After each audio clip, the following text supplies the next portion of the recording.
Hey guys, how are you today? So, I wanted to talk to you about something a little smaller, a little less important than like some of my other videos, like stagnation and the future of civilization, and more specifically about travel.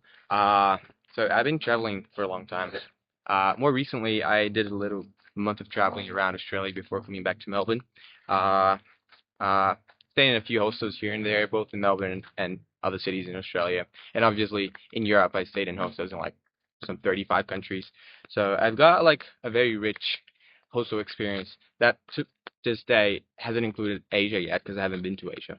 But if you say like Europe especially and also Australia, I know what I'm talking about. And one thing that's very interesting is how much less I like hostels in Australia compared to hostels in Europe. Um, and I couldn't quite figure out why for the first like couple weeks, but then I kind of nailed it really. And I think that's why to me it hasn't been the same experience. So if you go to Europe, lots of people go to Europe for like short-term things. Like they go to Europe to do like 2 weeks in Paris and Rome and London and Barcelona or something like that. Like it's short-term travelers.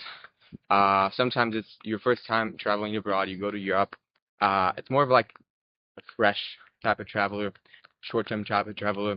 And hostels in that environment just become so much fun because everyone gets to the hostel. Maybe they're in groups, maybe they're alone, but like they'll be in the city for like 3, 5, 7, 10 days, and they want to do everything then and there, and they want to hang out, and they're probably on vacation, and they're not working, or if they're working, it's probably remote, and they're just like there to have a fun time.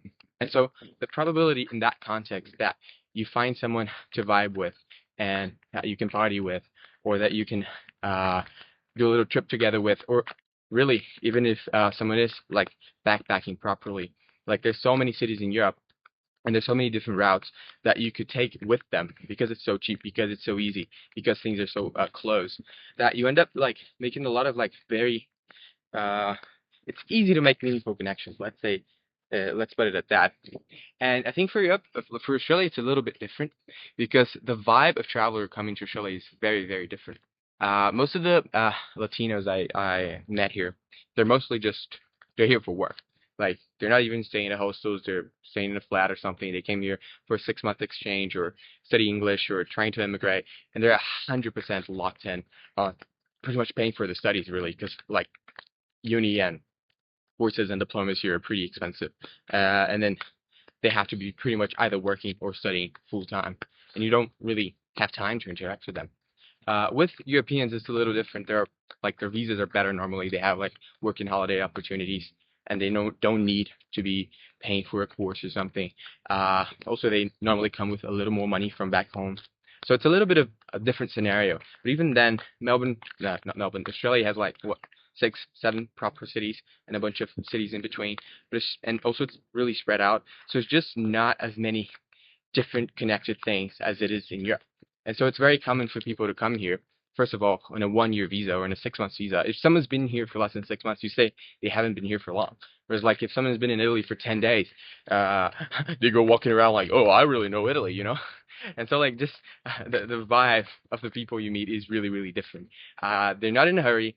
All the things, like, let's say you just get to a city, you go to Sydney, for example, all the things that you wanted to do in Sydney, people who probably have already done in Sydney because they've been there for 2 months or they've been there for 6 months, and they won't be really like that enthusiastic about Australia, about like different things, about trying Vegemite or Tim Tams because they probably have done that already. And obviously, on top of that, people come here and wages are really good. So even if you're from like a well-off country, let's say France, Germany, you might be looking for a job. And then once you get a job, you kind of stay in the same place for a while. You don't have that much time to hang out.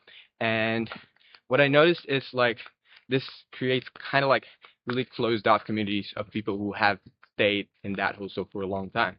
Like here in Australia, people who have stayed in a hostel for 2, 3, 5, 6 months, they'll either be working at a hostel, volunteering, or they'll just like be there and working somewhere else. And obviously, you end up creating like this really closed off communities of some travelers that have been there a long time. And when you get there, you're not like they're all nice, like they're not rude or anything, but you're not really part of their group. You're not in the same vibe as them. They've done what you wanted to do, and what they want to do is something that wouldn't make sense for you to do unless you also have been there for a couple of months. So I've noticed that a lot, and it's interesting how that affects like hostel life really. And a lot of the hostels in Europe that I went to, they said you couldn't book for more than 2 weeks, and I was like, why not? Like, I'd like to stay here for more than 2 weeks. It's a nice hostel and all that. But now I kind of know why. It's because uh, the mentality that long-term stays have is just different to the mentality of short-term stays. And like, if you're one long-term stayer amongst like lots of short-term stays, kind of like a little bit tiring. You're not up for it, let's say. But also, if you're one short-term stayer amongst lots of long-term stays, it's also not the same vibe. You also just like you don't know anyone. They got like closed-off communities. And one thing I also noticed here in Australia is in terms of like everyone on the streets, it's really, really diverse. But in terms of travelers, people just come here to have fun and all that.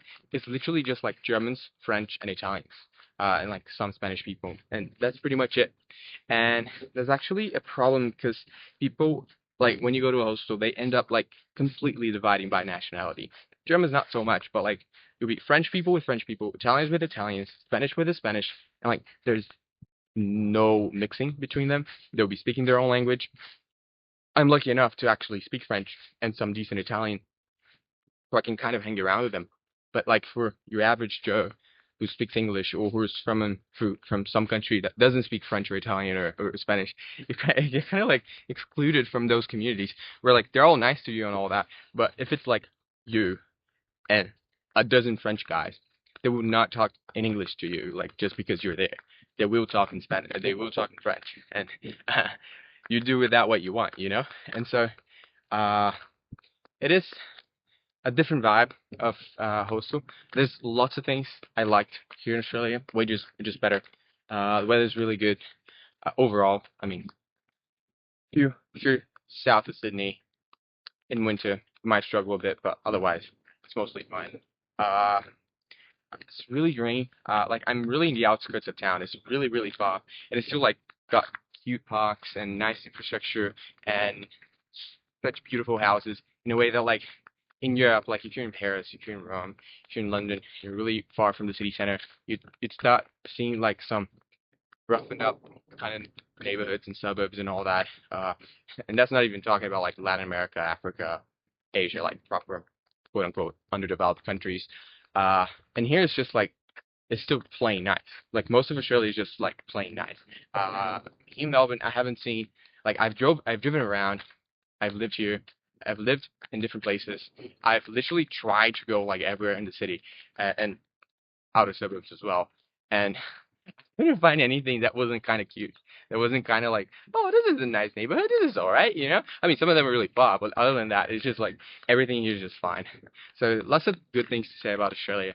But I'd say if you're a young traveler, if you're like 18 and you want to like experience a little bit of the fun backpacking kind of vibe, uh, if you need money, yeah, sure, come here. But otherwise, go to Europe, to Asia. It'll probably be more fun. And then you can come here when you're more experienced. Which I think that is something that resonates with me. Like Australia is a bit more mid-20s experienced traveler, been around the world. Maybe he's trying to immigrate. Maybe just wants like a little break and wants to like save some money. But there are some 18-year-old Germans who just like come here like naturally. It's all right. But yeah. Also consider it like if you're not from one of those countries, because if you're German or French or Spanish or Italian, you won't even have to speak English, honestly. But there's also that to consider. But yeah. I hope you guys liked the video. I'll see you around.